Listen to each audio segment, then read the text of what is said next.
ನಮಸ್ಕಾರ ಫ್ರೆಂಡ್ಸ್, ರಕ್ಷಸಿರಿ ಮನೆ ಚಾನಲ್ಗೆ ನಿಮಗೆಲ್ರಿಗೂ ಸ್ವಾಗತ ಸುಸ್ವಾಗತ. ಐ ಹೋಪ್ ನೀವೆಲ್ಲರೂ ಚೆನ್ನಾಗಿದ್ದೀರಾ ಅಂತ ಭಾವಿಸ್ತೀನಿ. ಇವತ್ತಿನ ದಿನ ನಾವು ಧರ್ಮಸ್ಥಳ ಸಮೀಪದಲ್ಲಿರುವ ಕನ್ಯಾಡಿಯಲ್ಲಿ ಶ್ರೀರಾಮ ಕ್ಷೇತ್ರ ದರ್ಶನ ಮಾಡೋಣ ಮತ್ತು ಅದರ ಇತಿಹಾಸ, ಸ್ಥಳ ಪುರಾಣದ ಬಗ್ಗೆ ಇನ್ಫಾರ್ಮೇಷನ್ನ ತಿಳ್ಕೊಳ್ಳೋಣ ಫ್ರೆಂಡ್ಸ್.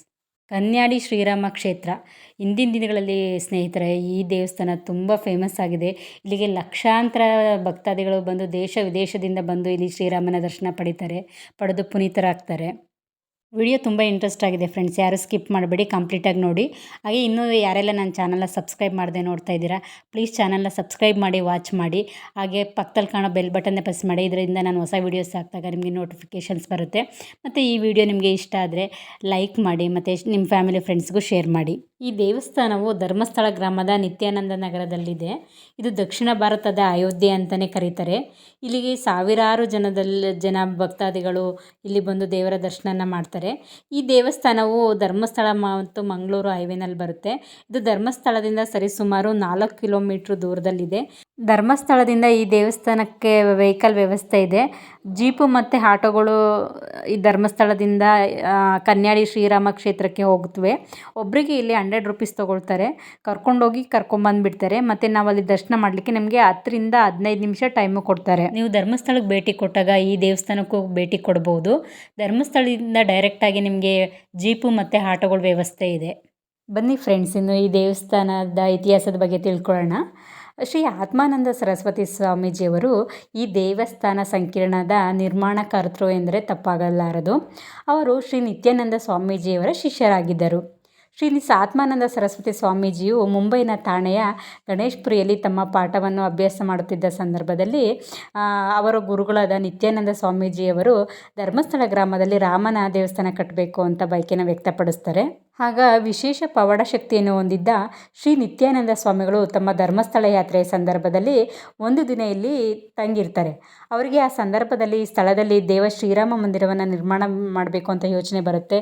ಅದರ ಅನ್ವಯ ತಮ್ಮ ಗುರುಗಳ ಬಯಕೆಯಂತೆ ಶ್ರೀ ಆತ್ಮಾನಂದ ಸರಸ್ವತಿ ಸ್ವಾಮೀಜಿಯವರು ಧರ್ಮಸ್ಥಳಕ್ಕೆ ಬಂದು ತಮ್ಮ ಗುರುಗಳ ಬಯಕೆಯನ್ನು ಈಡೇರಿಸೋಕ್ಕೆ ಪ್ರಯತ್ನ ಮಾಡ್ತಾರೆ.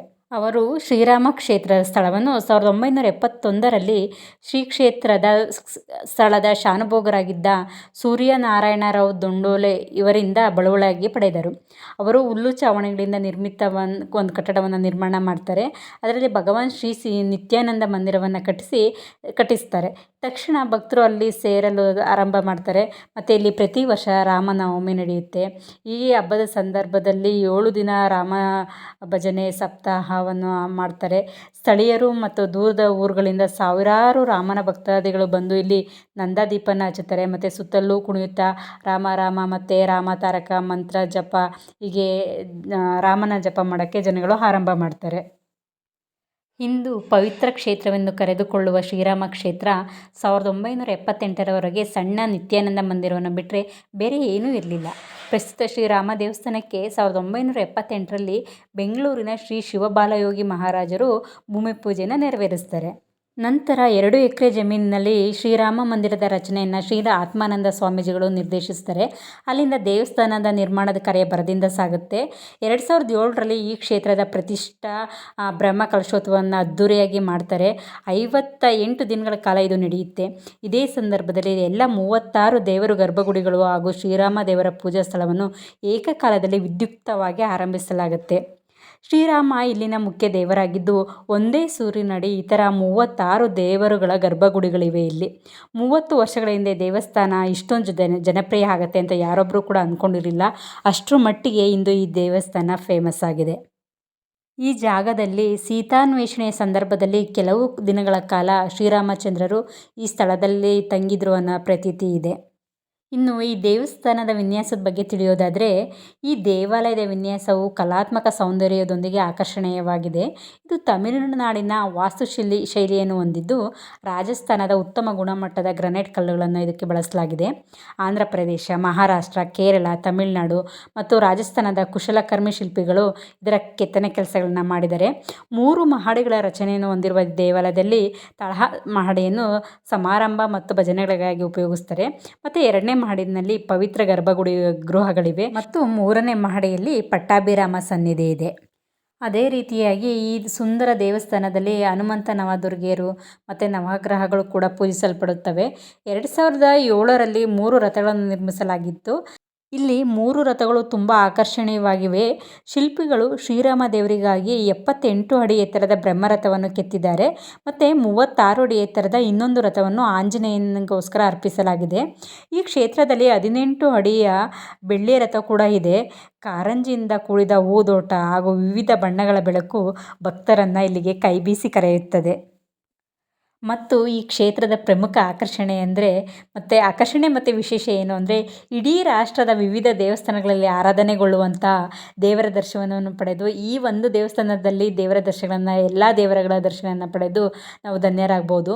36 ದೇವರ ಗುಡಿಗಳು, ನವದುರ್ಗೆಯರು, ಶಿರಡಿ ಸಾಯಿಬಾಬಾ, ನಿತ್ಯಾನಂದ ಸ್ವಾಮಿ, ಬ್ರಹ್ಮಶ್ರೀ ನಾರಾಯಣ ಗುರುಗಳು, ನವಗ್ರಹ, ನಾಗಕ್ಷೇತ್ರ ಮತ್ತು ಅತಿ ಎತ್ತರದ ಬ್ರಹ್ಮರಥ, ಬೆಳ್ಳಿ ರಥ ಸೇರಿದಂತೆ 5 ರಥಗಳನ್ನು ನಾವು ಇಲ್ಲಿ ನೋಡಬಹುದು ಮತ್ತು ಇವು ಇಲ್ಲಿನ ವಿಶಿಷ್ಟಗಳಾಗಿವೆ.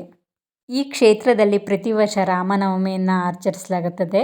ಶ್ರೀರಾಮ ಭಗವಾನ್ ನಿತ್ಯಾನಂದ ಮಂದಿರದಲ್ಲಿ ನಾಮ ಸಪ್ತಾಹ, ಶ್ರೀರಾಮ ಕ್ಷೇತ್ರ ಪ್ರತಿಷ್ಠಾಪನಾ ಜಾತ್ರಾ ಮಹೋತ್ಸವಗಳು ನಡೀತವೆ ಮತ್ತು ಮಹಾಬ್ರಹ್ಮರಥೋತ್ಸವ ಮತ್ತು ಶ್ರೀ ದೇವಲಿಂಗೇಶ್ವರ ದೇವಸ್ಥಾನದ ಮಹೋತ್ಸವ ಕೂಡ ತುಂಬ ವಿಜೃಂಭಣೆಯಿಂದ ನಡೆಯುತ್ತದೆ. ಮತ್ತು ಈ ದೇವಸ್ಥಾನದ ವತಿಯಿಂದ ಸುಮಾರು ಮಕ್ಕಳಿಗೆ ಇಲ್ಲಿ ವಿದ್ಯಾದಾನವನ್ನು ಮಾಡಲಾಗುತ್ತದೆ. ನೋಡಿದ್ರಲ್ಲ ಫ್ರೆಂಡ್ಸ್, ಇದಿಷ್ಟು ದೇವಸ್ಥಾನದ ಇತಿಹಾಸವಾಗಿದೆ. ನೀವು ಶ್ರೀ ಧರ್ಮಸ್ಥಳ ಮಂಜುನಾಥನ ದರ್ಶನಕ್ಕೆ ಹೋದಾಗ ಮರೆಯದೆ ಶ್ರೀ ಕ್ಷೇತ್ರ ಕನ್ಯಾಡಿ ಶ್ರೀರಾಮ ಕ್ಷೇತ್ರಕ್ಕೂ ಮರೆಯದೆ ಭೇಟಿ ನೀಡಿ ಮತ್ತು ಶ್ರೀರಾಮನ ದರ್ಶನ ಮಾಡಿ ನಿಮ್ಮ ಜೀವನನ ಪಾವನ ಮಾಡಿಕೊಳ್ಳಿ. ಶ್ರೀರಾಮನ ದರ್ಶನ ಮಾಡಿದ ನಮ್ಮೆಲ್ಲರಿಗೂ ಆ ದೇವರ ಕೃಪೆ ನಮ್ಮ ಮೇಲೆ ಇರಲಿ ಅಂತ ಕೇಳ್ಕೊಳ್ತಾ ಈ ವಿಡಿಯೋನ ಇಲ್ಲಿಗೆ ಎಂಡ್ ಮಾಡ್ತಾ ಇದ್ದೀನಿ. ಈ ವಿಡಿಯೋ ನಿಮಗೆ ಇಷ್ಟ ಆದರೆ ಲೈಕ್ ಮಾಡಿ ಮತ್ತು ಇನ್ನೂ ಈ ಚಾನಲ್ನ ಸಬ್ಸ್ಕ್ರೈಬ್ ಮಾಡದೆ ನೋಡ್ತಿದ್ರೆ ಚಾನಲ್ನ ಸಬ್ಸ್ಕ್ರೈಬ್ ಮಾಡಿ ಮತ್ತು ಪಕ್ಕದಲ್ಲಿ ಕಾಣೋ ಬೆಲ್ ಬಟನ್ನ ಪ್ರೆಸ್ ಮಾಡಿ. ಆಗ ನಾನು ಹೊಸ ವೀಡಿಯೋಸ್ ಹಾಕ್ದಾಗ ನಿಮಗೆ ನೋಟಿಫಿಕೇಷನ್ಸ್ ಬರುತ್ತೆ. ನೆಕ್ಸ್ಟ್ ವಿಡಿಯೋದಲ್ಲಿ ಸಿಗೋಣ ಫ್ರೆಂಡ್ಸ್. ಅಲ್ಲಿವರೆಗೂ ಟೇಕ್ ಕೇರ್, ಬಾಯ್.